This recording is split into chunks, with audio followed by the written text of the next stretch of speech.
అది సుప్రీంకోర్టు దాకా వెళ్ళింది. కొంతమంది మీరు ఇట్లా అన్నారు, లార్జ్కి లబ్ధున్నారు.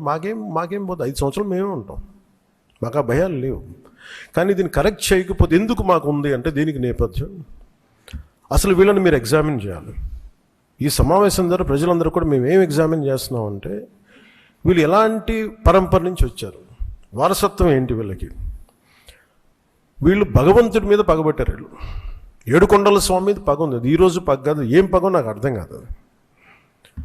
అది 7 కొండలు అంటాం, 7 కొండలు ఎందుకు, నీకు 2 కొండలు చాలు. భగవంతుడి మీద పగ ఏంటి ఎవరికైనా? వ్యక్తిగతంగా వర్గాల మీద పగ ఉండొచ్చు, ప్రత్యర్థి మీద పగ ఉండొచ్చు, కానీ విచిత్రంగా వీళ్ళు భగవంతుడి మీద పగబట్టారు.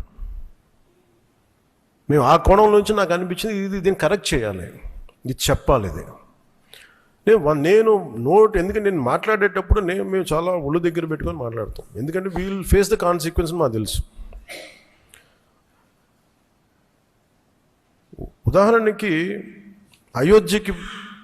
మీకు అయోధ్య రామ మందిరం నిర్మాణానికి ఈ దేశం ఎంత తల్లడిల్లిపోయింది, ఎంత కదిలింది, ఎన్ని గొడవలు జరిగినాయి. ఇలాంటి దీనికి కూడా వీళ్ళు పంపించిన దాదాపు 1,00,000 లడ్డూలు ఇవన్నీ కూర్చోబెట్టి ఇన్ఫర్మేషన్ తీసుకుంటామంటే ఒకటి అసలు ఏం జరిగింది అన్నీ మొన్న వీళ్ళు చెప్పిన రిపోర్ట్లోనే దాంట్లో యానిమల్ కొవ్వు లేదంటున్నారు. సరే, ఫర్ ఎగ్జాంపుల్ నేను ఒక ఆర్గ్యుమెంట్ సేక్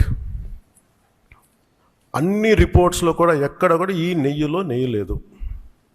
59,70,000 పైచిలుకు కిలోలు 59,70,000 కిలోల నెయ్యి మీరు ఇది ఈ అసలు కల్తీ నెయ్యి అనకూడదు, దీన్ని కల్తీ వనస్పతి, కల్తీ పామాయిల్ అనాలి దీన్ని. ఇవి దీంతో కలిపి ఇన్ని కోట్ల లడ్డూలు చేసిన తర్వాత దాంట్లో 1,00,000 లడ్డూలు అక్కడ కూడా పంపించారు, అయోధ్య కూడా పంపించారు. వీటి నేపథ్యం మొత్తం రిపోర్ట్స్ అన్నీ వచ్చిన తర్వాత ఈ నెయ్యిలో ఎక్కడా కూడా 59,70,000 ఇక్కడ లడ్లు దీనికి సంబంధించింది వీళ్ళు అనుకున్న సోకాళ్ళు నెయ్యి సప్లై చేసి దాంట్లో ఆన్ రికార్డ్ 58 లక్షల పామ్ ఆయిల్ దానికి సంబంధించిన ప్లాంట్ బేస్డ్ అన్నీ దొరికినాయి. అవి కాకుండా 1,70,000 నుంచి దాదాపు 2 లక్షల వరకు కెమికల్స్ దొరికినాయి. ఇవి ఆన్ రికార్డ్ వాళ్ళు కొన్నట్టు. మీకు టీటీడీకి మేము 59 లక్షల పైచిలకు నెయ్యి సప్లై చేసామంటే ఆ పర్టికులర్ కంపెనీ 58 లక్షల పైచిలకు వీళ్ళు మనకి పామ్ ఆయిల్ దానికి సంబంధిత అన్నీ కొన్నారు. అలాగే 1,70,000 ఈ కెమికల్స్ కొన్నారు. ఇవన్నీ చాలా ఆన్ రికార్డ్ దొరికారు. ఎక్కడా కూడా సిబిఐ కానీ ఎక్కడ క్లీన్ చిట్ ఇవ్వలేదు.